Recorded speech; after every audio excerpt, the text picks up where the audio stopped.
Saudaraku, pemerintah Kabupaten Aceh Tengah meraih penghargaan nasional dari Kementerian Desa, Pembangunan Daerah Tertinggal dan Transmigrasi atau PDTT Republik Indonesia.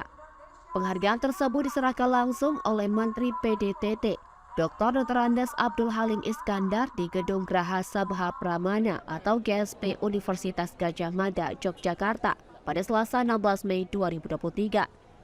Penghargaan nasional itu diberikan kepada PJ Bupati Aceh Tengah, Insinyur Teguh Mirzuan MT, sebagai pengakuan atas komitmen pemerintah kabupaten dalam mendukung pembangunan dan pengembangan kawasan transmigrasi.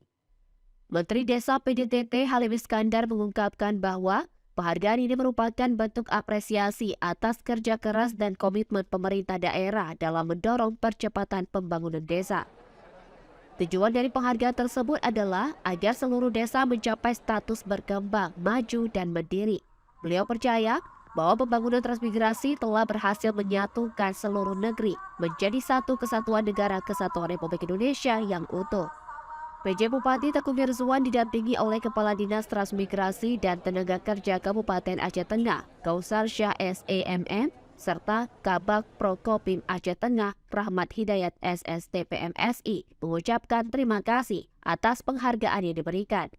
Mereka menyatakan bahwa keberhasilan itu merupakan hasil dari komitmen dan kerja keras jajaran pemerintah Kabupaten Aceh Tengah, pemerintahan desa, dan seluruh komponen masyarakat desa yang turut mendukung dan mensukseskan program-program di wilayah transmigrasi. PJ Bupati Teguh Mirzuan berharap bahwa penghargaan ini akan menjadi pemicu semangat bagi pembangunan desa di Kabupaten Aceh Tengah.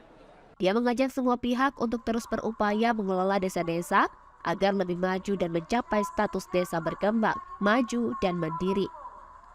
Penghargaan ini menjadi dorongan positif bagi pemerintah Kabupaten Aceh Tengah untuk terus meningkatkan pembangunan dan pengembangan kawasan transmigrasi.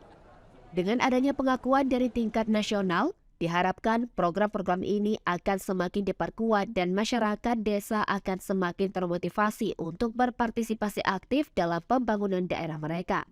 Dari Aceh Tengah, Romadani, Tribun Gayo.